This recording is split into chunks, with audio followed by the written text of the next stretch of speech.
A'udzu billahi as-sami'il 'alim minasyaitonir rajim. Bismillahirrahmanirrahim. Wa'tasimu bihablillahi jami'an wa la tafarraqu. Shadaqallahul azim. Yang kami hormati Bapak Kepala Sekolah SMK Negeri 4 Jayapura, yang kami hormati Ketua Panitia Halal Bihalal beserta dengan jajarannya, yang kami hormati bapak-bapak dan ibu guru, yang saya hormati dan yang saya banggakan, siswa-siswi SMK Negeri 4 Jayapura, yang insya Allah semuanya dirahmati oleh Allah Subhanahu wa Ta'ala. Alhamdulillah, pertama-tama kita menyatakan rasa syukur yang tak terhingga kehadirat Allah Subhanahu wa Ta'ala, karena atas segala nikmat yang Allah berikan kepada kita semua, sehingga pada kesempatan ini di pagi hari ini kita sama-sama bisa mengayunkan tangan dan melangkahkan kaki datang bersama untuk menghadiri salah satu acara yang sangat penting artinya bagi kita semua, yaitu adalah acara halal bihalal. Mudah-mudahan dengan apa yang kita laksanakan pada kesempatan ini, insya Allah semua dinilai sebagai ibadah di sisi Allah Subhanahu wa Ta'ala. Amin ya Rabbal Amin. Amin ya Rabbal Amin. Yang besar aminnya insya Allah masuk surga. Yang besar aminnya insya Allah cepat lunas utangnya. Kayaknya banyak punya utang sih. Biasanya itu yang paling besar aminnya. Yang namanya berutang itu wajar, Pak, betul. Yang penting bayar. Yang tidak wajar itu berutang tapi tidak mau bayar. Biasa kalau ditagih, Pak, lebih galak yang ditagih daripada yang menagih. Kemudian tak lupa pula kita berselawat kepada baginda Rasulullah sallallahu alaihi wasallam. Allahumma salli wa sallim alaihi. Baginda Rasul yang diutus oleh Allah, yaitu sebagai uswatun hasanah, sebagai suri teladan. Innama bu'itsu liutammima makarimal akhlaq. Sesungguhnya saya, kata baginda Rasul, diutus oleh Allah Subhanahu wa Ta'ala, yaitu adalah untuk menyempurnakan akhlak budi pekerti yang baik. Hadirin dan hadirat yang dirahmati oleh Allah, ada hadis Nabi mengatakan, "Mamasyaila majalisil ilmi." Siapa yang berjalan ke suatu tempat dengan tujuan untuk mendengarkan dakwah atau mendengarkan ceramah halal bihalal, maka Allah Subhanahu wa Ta'ala akan memberikan pahala. Setiap satu langkah kakinya diberikan pahala 10. Jadi kalau 2 langkah berapa pahalanya? 20. Kalau 3 langkah berapa pahalanya? 30. Jadi semakin jauh berjalan semakin banyak pahalanya. Ada yang berbisik, "Ustaz, bagaimana dengan saya? Saya naik motor, saya naik mobil, saya rasa itu juga bagus. Mudah-mudahan motor dan mobilnya juga bisa masuk surga." Jadi bukan hanya orangnya masuk surga, Pak, segala yang kendaraannya. Itu kan ada dalam Al-Quran, itu disebutkan, "Al-yawma nakhtimu ala afwahihim wa tukallimuna aydihim wa tashhadu arjuluhum bima kanu yaksibun." Surah apa ini? Surah Yasin. Al-yawma nakhtimu ala afwahihim. Nanti ada hari di mana mulut ini akan dikunci. Wa tukallimuna aydihim, yang berbicara adalah kedua tangan. Wa tashhadu arjuluhum, yang menjadi saksi adalah kedua kaki. Dan semua apa yang ada di sekitar kita ini, semuanya nanti akan menjadi saksi di hadapan Allah Subhanahu wa Ta'ala, bahwa pada hari ini kita pernah menghadiri dan mendengarkan ceramah halal bihalal. Itulah sebabnya semua yang ada di sekitar kita, termasuk kendaraan yang kita pakai, itu juga semuanya nanti akan menjadi saksi di hadapan Allah Subhanahu wa Ta'ala. Siapa yang mengatakan? Al-Quran. Bima kanu yaksibun, dengan apa yang kita lakukan di dunia ini. Itu baru pahala berjalan, belum pahala duduk mendengarkan ceramah.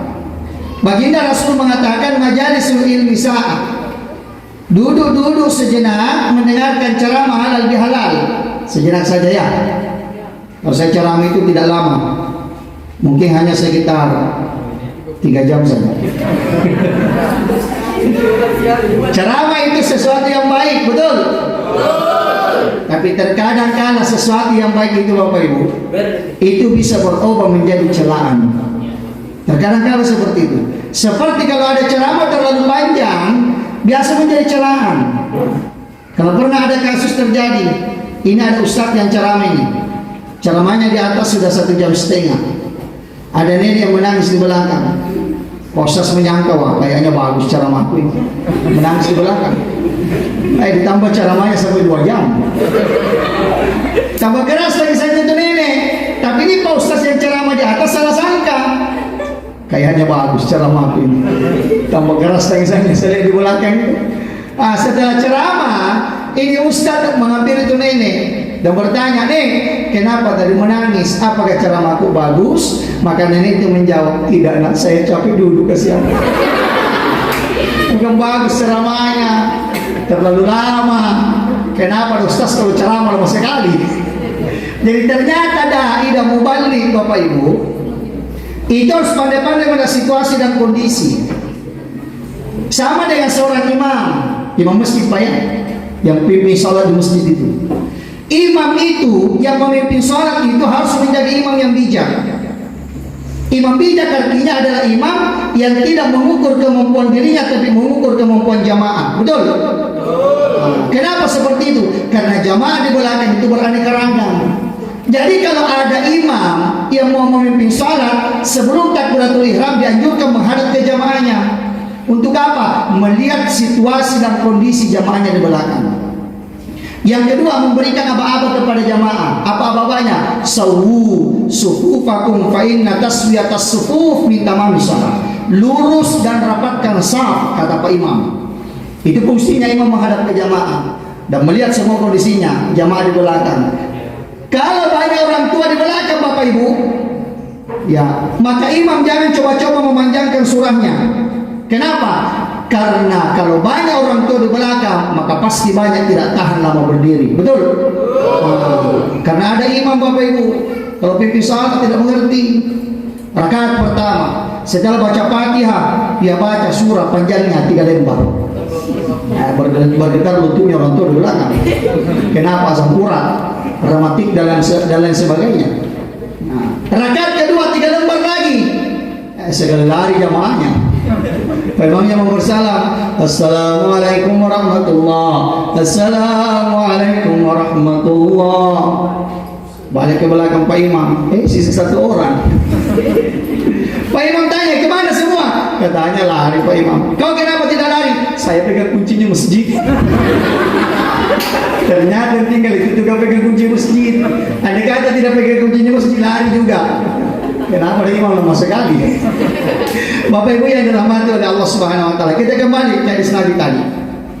Majalis nisa, kata Nabi, duduk-duduk mendengarkan ceramah halal bihalal. Maka itu lebih baik daripada kita bersedekah 1000 ekor kuda. Luar biasa. Itu bagi mendengarkan. Kalau kita mendengarkan ada 2 kemudian kita dapat. Pertama dapat pahala, yang kedua dapat ilmu. Betul? Tapi andai kata ada orang yang bercerita, biasa kan begitu ya. Biasa kalau ada ustaz ceramah di atas, ada ceramah di bawah. Utamanya biasa perempuan. Dan bukan perempuan di sini, bukan. Perempuan sana jauh ya. Tapi mungkin pindah dari sini juga. Ada biasa seperti itu. Kalau ada ceramah di atas, ceramah juga di bawah. Tidak tahu apa dia cerita, sembarang dia cerita, biar bukan urusannya dia cerita juga. Ada seperti itu. Ya, karena itu perempuan kodratnya memang seperti itu Pak, kodratnya perempuan. Perempuan itu senang bercerita. Apalagi kalau duduk di sumur mencuci. Sesama perempuan, kucek pakaian goyang tangannya, goyang mulutnya juga. Tidak tahu apa dia cerita. Biasa lebih berbusnya mulutnya daripada sabunnya. Tapi bukan perempuan di sini, bukan. Jangankan seperti itu, ikut saja bermajelis taklim, mendengarkan ceramah dalam pengajian, biasa itu mulut masih berdosa. Dosanya di mana? Sembarang komentarnya. Biar pakainya temannya dikomentari juga. Dia bilang apa? Coba lihat jilbabnya itu dengan bajunya tidak serasinya tuh lihat. Seperti bendera umbul-umbul. Padahal ini cara halal bihalal bukan 17 Agustus. Berdosa. Berdosa Bapak Ibu. Berdosa. Kenapa? Mencela. Pulang dari pengajian, pulang dari halal bihalal, itu mulut biasanya masih berdosa. Dosanya di mana? Dia telepon temannya yang sama-sama ikut halal bihalal tadi. Assalamualaikum. Salam. Kenapa? Itu tadi waktu itu halal bihalal tidak rasa kan dalam koteknya. Kenapa kan? Kayaknya basi-basi di sini. Padahal 9 biji dia makan. Sudah dicela dari banyak dimakan. La ilaha illallah Muhammad Rasulullah. Baik Bapak Ibu yang dirahmati oleh Allah Subhanahu wa taala. Jadi ternyata kalau kita duduk mendengarkan cara begini, halal bihalal, insya Allah lebih baik daripada kita bersedekah 1000 ekor kuda luar biasa. Hadirin dan hadirat yang dirahmati oleh Allah, hari ini kita mengadakan halal bihalal. Halal bihalal ini hanya dikenal oleh orang Indonesia Bapak Ibu. Dan ini acaranya orang Indonesia. Siapa yang pertama mengadakan acara halal bihalal? Presiden pertama kita. Siapa presiden pertama? Sama Pak Soekarno. Itu presiden pertama. Itu yang pertama kali mengadakan acara halal bihalal di Indonesia. Dan halal bihalal ini hanya dikenal di Indonesia. Acaranya orang Indonesia. Orang luar negeri, Saudi, Maroko, Mesir, Yaman dan lain sebagainya tidak kenal apa itu halal bihalal. Mereka tidak kenal acara apa itu halal bihalal, tidak kenal. Ya, itu pun kalau ada yang mengadakan di luar negeri Bapak Ibu, pasti yang mengadakan itu adalah orang Indonesia. Jadi kita punya tradisi setiap tahun. Setelah Ramadan, setelah Idul Fitri, maka kita mengadakan acara halal bihalal, ya kan? Tujuannya apa? Tujuannya banyak. Yang pertama, tujuan yang paling terpenting adalah silaturahim, ya kan? Silaturahim antara satu dengan yang lainnya. Man ahabba ayyubasatalahu fi rizqihi, kata Nabi. Siapa yang senang rezekinya diluaskan, wa yumsa'alahu, dan umurnya dipanjangkan, fa'akthiru falyasir rahimah, maka hendaklah dia banyak-banyak bersilaturahim. Jadi kalau ada orang mau luas rezekinya, mau panjang umurnya, banyak-banyak silaturahmi. Mau tahu kenapa silaturahmi bisa memanjangkan umur? Mau tahu? Kenapa silaturahmi bisa meluaskan rezeki? Mau tahu? Mau? Mau tahu aja itu, mau tahu banget? Oh banget. Karena sesungguhnya dalam silaturahim ada amalan kita lakukan. Amalan apa? Amalan saling mendoakan antara satu dengan yang lain. Itu silaturahim di dalamnya. Ada saling mendoakan. Di mana saling mendoakan? Ketika kita mengucapkan salam, itu saling mendoakan namanya. Ucapan assalamualaikum, itu kan mengucapkan salam, berarti saling mendoakan. Apa artinya assalamualaikum? Keselamatan atasmu, itu assalamualaikum artinya. Jadi kalau kita mengucapkan salam, berarti kita mendoakan saudara kita keselamatan, ya kan? Atau misalnya kita mengucapkan selamat pagi, berarti kita mendoakan saudara kita keselamatan, betul? Selamat siang, berarti mendoakan keselamatan saudara kita, betul? Inilah yang membuat silaturahim itu hebat. Adanya saling menyapa di dalam, ada saling mendoakan di dalam dengan ucapan salam. Makanya dalam Islam, baginda Rasul pernah mengatakan dalam hadisnya, tadkhulul jannata bisalam. Kalau ada orang mau masuk surga dengan selamat, afsyus salam, kata Nabi, sebarluaskan itu salam.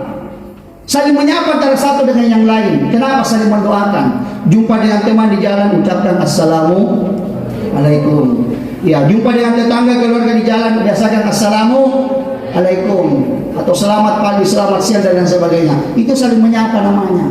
Dan salam ini Bapak Ibu, salam ini termasuk juga masuk ke dalam rumah, ucapkan salam. Ya, ada orang di dalam, ucapkan salam. Tidak ada orang di dalam, ucapkan salam. Kenapa tidak ada orang yang ucapkan salam? Karena itu dalam rumah tidak menutup kemungkinan ada makhluk selain manusia. Ada namanya makhluk jin. Itu jin itu ada dua macam, ada jin baik, ada jin tidak baik.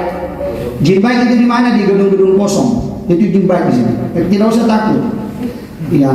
Yang kedua ada namanya jin yang tidak baik. Di mana mereka tinggal? Tempat-tempat kotor. Di tempat-tempat kotor itu banyak jin di situ, jin tidak baik. Seperti di kamar mandi, di toilet itu banyak jin di situ. Makanya kalau masuk dalam toilet kan baca doa toh? Ya Allahumma inni a'udzubika minal khubuthi wal khaba'ith. Ya, dengan mendahulukan kaki kiri. Ya, itu banyak jin di dalam, tapi tidak usah takut ya. Siapa tahu ada tahan BAB-nya sampai 10 hari. Tidak mau masuk kamar mandi. Kenapa? Ada jin di dalam. Yang kedua, kalau di dalam kamar mandi jangan terlalu lama. Kenapa? Karena itu kamar mandi adalah tempat yang paling misteri. Pernah dengar orang meninggal gara-gara jatuh kamar mandi? Pernah dengar? Pernah? Nah, kenapa seperti itu? Karena ada campur tangannya syaitan di dalam. Makanya dalam kamar mandi jangan terlalu lama. Selesai hajat langsung keluar. Karena ada orang dalam mandi, Bapak Ibu, bayar lamanya sampai tak 1 jam. Semua digosok. Ya tahu apa aja lagi nak gosok. Jangan terlalu lama ke kamar mandi, tidak bisa. Selesai hajat langsung keluar. Ya, yang ketiga, kalau dalam kamar mandi jangan ribut. Mandi sambil nyanyi, lagu dangdut lagi, kucing garong.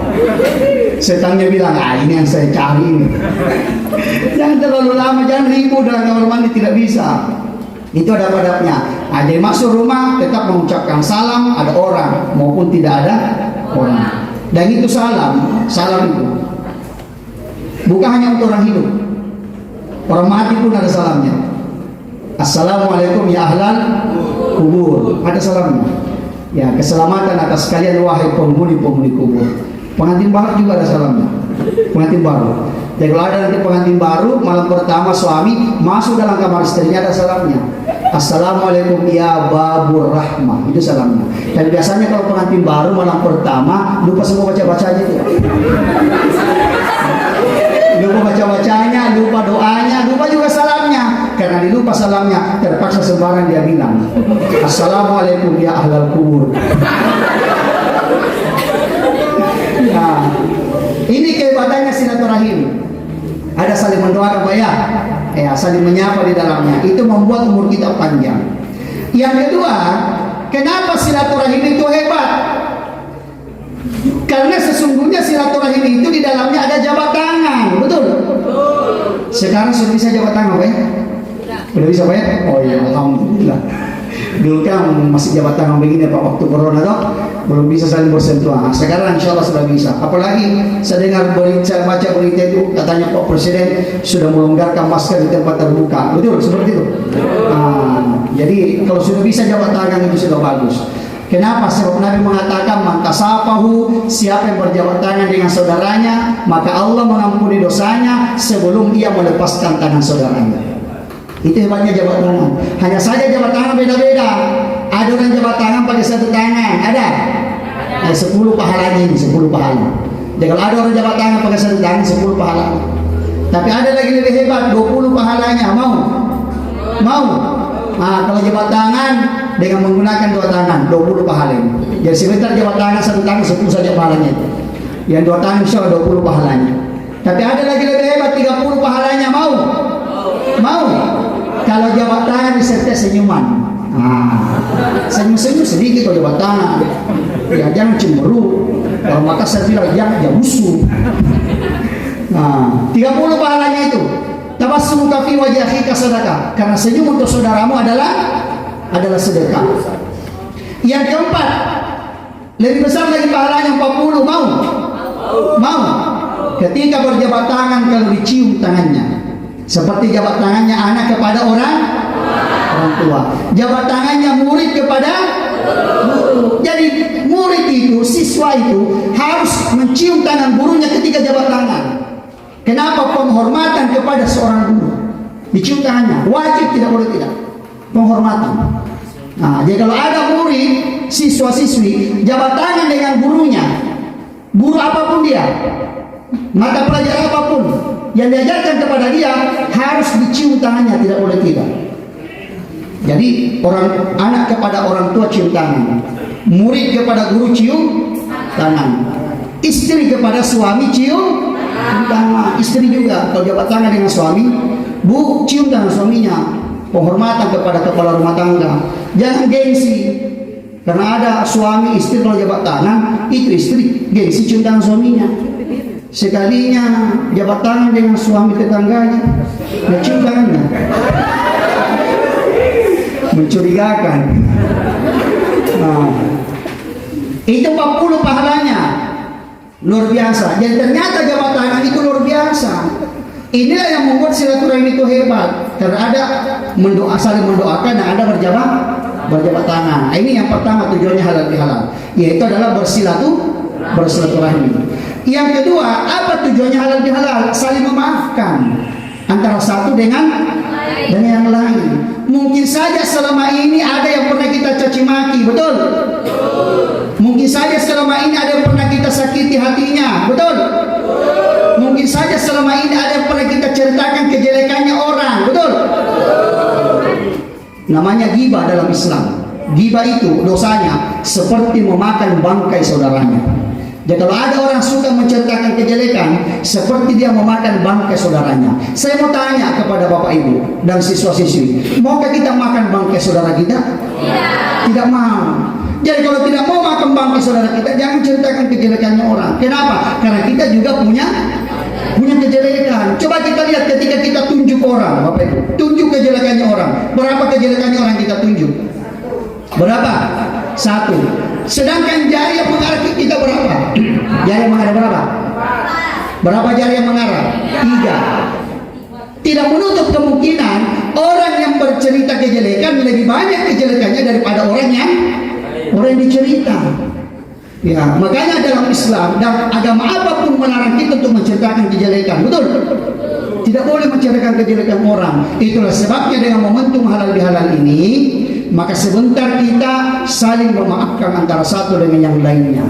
Ya, karena dosa yang paling sulit diampuni oleh Allah Subhanahu wa taala yaitu adalah dosa kepada sesama manusia. Itu sulit diampuni. Ya, kalau dosa tinggalkan sholat, tinggalkan ibadah, minta maaf, minta ampun kepada Tuhan, diampuni Pak. Tapi kalau dosa kepada sesama manusia sulit diampuni Pak sama Tuhan. Sebelum kita memaafkan saudara kita, sebelum saling memaafkan, susah sekali diampuni Allah. Makanya di dalam riwayat dan Nabi diceritakan, nanti di akhirat itu Bapak Ibu, di akhirat itu nanti akan disidang satu persatu. Ya, disidang satu persatu. Untuk apa? Mau dilihat. Dan nanti malaikat mengatakan, siapa yang pernah disakiti oleh orang yang di atas ini? Ada angkat tangan di bawah saya pernah disakiti. Maka dilihat pahalanya. Oh, ada pahala sholatnya. Maka diambil pahala sholatnya, diberikan kepada orang yang pernah disakiti. Malaikat mengatakan, siapa lagi? Ada angkat tangan saya pernah dicaci maki. Dilihat, oh ada pahala puasanya. Diambil pahala puasanya, kemudian diberikan kepada orang yang pernah disakiti. Siapa lagi? Saya yang pernah dicerita kejelekan saya. Dilihat, oh ada pahala sedekahnya, pahala zakatnya, pahala infaknya. Diambil, diberikan kepada orang yang pernah dicerita kejelekannya. Malaikat mengatakan, siapa lagi saya? Ya, dilihat, oh sudah habis pahalanya. Maka dilihat dosanya orang yang pernah disakiti. Oh ada dosanya. Maka diambil dosanya, kemudian diberikan kepada orang yang pernah menyakiti. Jadi sesungguhnya kalau kita menyakiti, menceritakan kejelekannya orang, sama halnya kita mentransfer kita punya pahala kepada orang yang kita pernah cerita kejelekannya. Kira-kira mau seperti itu? Ya. Mau Bapak Ibu? Mau anak-anak semua mau? Iya. Kalau tidak mau, jangan kita menceritakan kejelekannya orang. Oleh karena itu dengan momentum halal bihalal, sebentar saling memaafkan. Ya, saling memaafkan antara satu dengan yang lainnya. Supaya apa? Supaya kita semua bersih dari dosa, bagaikan bayi yang baru lahir dari kandungan ibu. Kemudian yang terakhir bahwa dalam hidup ini ada beberapa golongan yang perlu kita hormati. Yang pertama, harus kita menghormati pemimpin kita. Ya, pemimpin negara. Ya, mulai dari Pak RT, Pak RW sampai presiden. Kita hormati pemerintah kita. Kenapa? Sebab siapa tidak menghormati pemerintahnya, rugi dunianya. Yang kedua, kita harus hormati ulama. Kalau dalam Islam, kalau dalam Kristen namanya pendeta. Harus hormati ulama dan pendetanya. Siapa yang tidak menghormati ulama dan siapa yang tidak menghormati pendetanya, maka sungguh rugi akhiratnya. Betul? Nah, yang ketiga, harus hormati guru. Anak-anakku semua, siswa-siswi harus hormati gurunya. Kenapa? Sebab siapa yang tidak menghormati gurunya, maka sungguh rugi ilmu pengetahuannya. Sebenarnya dalam belajar, dalam bersekolah, yang paling terpenting itu harus kejar hanya satu: berkah. Berkahnya seorang guru harus kita kejar. Makanya menjadi seorang siswa harus punya prinsip. Prinsipnya apa? Coba lihat prinsipnya padi. Coba lihat padi. Itu padi semakin berisi semakin menunduk. Itu padi. Sama dengan kita yang bersekolah. Kita yang bersekolah ini semakin banyak ilmu kita dapat, semakin kita pintar, apalagi ranking di kelas, juara di kelas, maka kita harus semakin tawadu. Harus semakin merendahkan diri. Jangan semakin sombong. Saking sombongnya dia lawan gurunya. Oh, tidak boleh. Orang yang tidak menghormati gurunya maka sungguh rugi ilmu pengetahuannya. Biar dia sarjana, biar dia magister, biar dia doktoral, biar dia profesor, tapi kalau tidak ada keberkahan ilmu yang dia dapat dari gurunya, maka tidak ada gunanya. Nah, maka hormati kita punya guru. Ya, kita punya guru yang mengajarkan kita ilmu pengetahuan, mulai dari kita TK, SD, SMP, SMA atau SMK, ya sampai kita perguruan tinggi, ya S1, S2, S3 dan seterusnya. Ya, kita harus hormati kita punya guru. Kemudian yang keempat, Bapak Ibu, maka kita harus menghormati, yaitu adalah kedua orang tua. Siapa yang tidak menghormati kedua orang tuanya, maka sungguh rugilah amal ibadahnya. Jadi kalau ada orang durhaka sama orang tuanya, rugi amal ibadahnya. Ibadah apapun dilakukan ditolak oleh Allah Subhanahu wa taala. Tidak ada orang yang hidupnya bagus kalau dia durhaka kepada kedua orang tuanya, tidak ada, berantakan hidupnya. Ya, makanya orang tua, ibu bapak harus kita hormati. Ya, sebagai apa? Sebagai pengabdian dan bakti kita kepada kedua orang tua sebagai seorang anak. Kan orang tua yang menyekolahkan kita, betul? Orang tua yang membiayai kita, betul? Ya, orang tua yang merawat kita mulai dari kecil, betul? Nah, makanya hormati kita punya kedua orang tua. Nabi mengatakan la yadkhulul jannah aqul walidain. Tidak masuk surga anak yang durhaka kepada kedua orang tuanya. Itu sebabnya maka kita sebagai seorang anak harus berbakti kepada kedua orang tua. Baik Bapak Ibu yang dirahmati oleh Allah Subhanahu wa taala, saya tidak terlalu berpanjang lebar. Mohon maaf setelah ini saya masih ada acara di Jayapura. Insyaallah mudah-mudahan ada manfaatnya bagi kita semua dan dapat dijadikan pedoman di kala sesat sampai waktu gelap. Dan mari kita sama-sama menutup acara ini dengan berdoa kepada Allah Subhanahu wa taala, dan saya pimpin doa ini dengan secara agama Islam. Bagi saudara-saudaraku yang beragama lain hendaknya bisa menyesuaikan. Amin. A'udzubillahi minasyaitonirrajim. Bismillahirrahmanirrahim. Alhamdulillahirabbil alamin. Allahumma shalli ala sayyidina Muhammad wa ala alihi wa sahbihi ajma'in. Rabbana taqabbal minna innaka antas samiul alim. Tub 'alaina innaka antat tawwabur rahim waghfir lana warhamna innaka antal ghafurur rahim. Allahumma ya Allah ya Tuhan kami, pada hari ini ya Allah kami berkumpul di tempat ini di SNK Negeri 4 Jayapura dalam rangka yaitu adalah untuk melaksanakan kegiatan acara halal bihalal. Dengan kegiatan halal bihalal yang kami laksanakan di pagi hari ini Allah, maka bukakanlah kepada kami semua pintu-pintu kebaikan, bukakan kepada kami semua pintu-pintu berkah-Mu, bukakan kepada kami semua pintu-pintu rahmat-Mu, bukakan kepada kami semua pintu-pintu nikmat-Mu, bukakan kepada kami semua pintu-pintu keselamatan-Mu, bukakan kepada kami semua pintu-pintu kesehatan-Mu, bukakan kepada kami semua pintu-pintu kekuatan-Mu, bukakan kepada kami semua pintu-pintu rezeki-Mu, dan bukakan kepada kami semua ya Allah pintu-pintu surga-Mu. Allahumma ya Allah ya Tuhan kami, Tuhanku yang maha pengampun lagi maha penyayang, ampunilah segala dosa dan kesalahan yang pernah kami perbuat ya Allah, baik itu dosa yang kecil maupun dosa yang besar, dosa yang kami sengaja maupun dosa yang kami tidak sengaja, dosa yang nampak maupun dosa yang tidak nampak. Ampuni semuanya ya Allah.